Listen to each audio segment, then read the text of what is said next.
जय श्री कृष्ण। राधे राधे। आप सभी कृष्ण भक्तों को मेरे चैनल भजन लोकगीत में फिर से स्वागत है।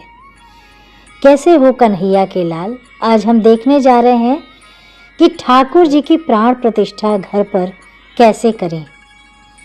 बहुत सी ऐसी वीडियो देखी होगी YouTube पर, जैसे बताया जाता है कि जो भी विग्रह है उसे 7 दिनों तक 15 दिन अलग अलग चीज़ों में रखा जाता है और फिर जाकर उनकी प्राण प्रतिष्ठा होती है।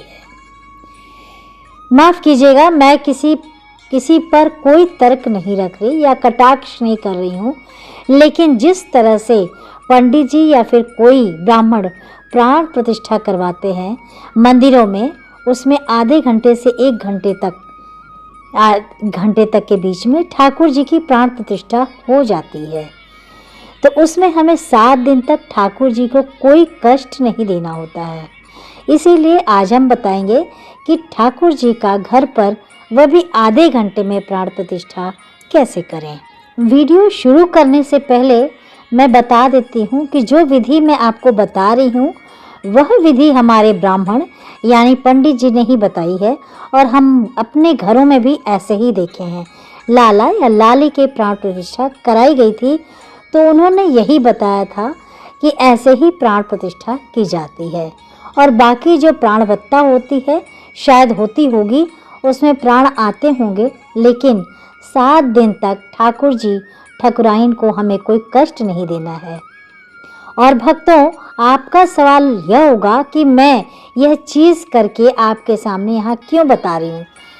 ये इस तरह से करते हुए या कराते हुए मैं आपके सामने क्यों नहीं बता रही। मैं आपको बता देती हूँ, यह वह चीज़ होती है प्राण प्रतिष्ठा, वह सार्वजनिक नहीं है। यह प्राण प्रतिष्ठा सिर्फ वही देख सकते हैं जो इनकी प्राण प्रतिष्ठा कर रहे हों, यानी ब्राह्मण देवता, और साथ में यह ध्यान वही देते हैं जो कि करा रहे हैं। सार्वजनिक रूप से वह गलत है और ऐसे नहीं दिखाना चाहिए, क्योंकि प्राण प्रतिष्ठा कोई मामूली चीज़ नहीं होती। प्राण आ जाते हैं ठाकुर जी में। कई बार ठाकुर जी का विग्रह इतना बड़ा होता है तो प्राण आते ही उछलने लग जाता है। तो ऐसी चीज़ें भी हो चुकी हैं, इसीलिए प्राण प्रतिष्ठा सार्वजनिक नहीं है। मैं आपको विधि बता देती हूँ। मैं आपको सबसे पहले मंत्र बता देती हूँ कि कब बोलना है और कैसे बोलना है। वह मंत्र आप बोलते हुए आपके सामने आएगा, आप वो नोट कर लीजिएगा। तो एक कटोरा लीजिए जिसमें वितरण व आप उनको विराजमान करवा दीजिए। जो भी विग्रह है, राधा रानी या फिर ठाकुर जी का, उनको विराजमान करें और उनकी जितनी हाइट है, जितना विग्रह उनका बड़ा है, उतना ही ज़्यादा गेहूँ भर लीजिए उस पूरे कटोरे में, ठीक है। और थोड़े से अपने हाथ में रख लीजिए लेफ्ट हैंड में, और फिर थोड़े से राइट हैंड में लेकर उनके ऊपर डालना है। जैसे अक्षत हम डालते हैं वैसे ही गेहूँ के ऊपर डालना है। फिर वह आपको मंत्र पढ़ना है, ओम कृष्ण वासुदेवाय नमः, ऐसा करके पूरा मंत्र आपको पढ़ना है। मंत्र पूरा पढ़ने के बाद ठाकुर जी या फिर जो भी विग्रह है उनमें से निकालना है, गेहूं में से, और आपको दूसरे कटोरे में रखना है। उसमें आपको 5 फल लेना है, यानी फ्रूट्स, कोई भी फ्रूट ले सकते हैं 5। उस कटोरे में बड़ा हो या छोटा हो पूरा ढक देना है। उनको 5 फूल फ्रूट, फिर वह मंत्र पढ़ना है। और ऐसा करके पूरा मंत्र पढ़ेंगे जब, तो ये विग्रह जो है पंचामृत से स्नान करवाना है। पंचामृत से स्नान कराने के बाद उन्हें अच्छे से अभिषेक कराना है हमारे विग्रहों को। उसके बाद उन्हें अच्छे से साफ पानी से स्नान करवाना है, शुद्ध जल से स्नान करवाना है। अपन को शुद्ध जल से ही स्नान करवाने के बाद आप अपने हाथ में विग्रह को ले लीजिए, टॉवेल वगैरह से जो भी आप लेकर अच्छे कपड़े से उनको पोंछें, बिल्कुल हल्के हाथों से, और वो गीला ना रहे। बाद में इत्र की सेवा करें, इत्र की मालिश करें प्यारी सी। और उन्हें जब भी विग्रहों को जपन प्रतिष्ठा करते हैं ना, उनका जन्म होता है, इसीलिए उन्हें कभी भी बड़े महंगे भारी पोशाक धारण नहीं करवाते हैं। उन्हें सफ़ेद वस्त्र धारण करवाते हैं।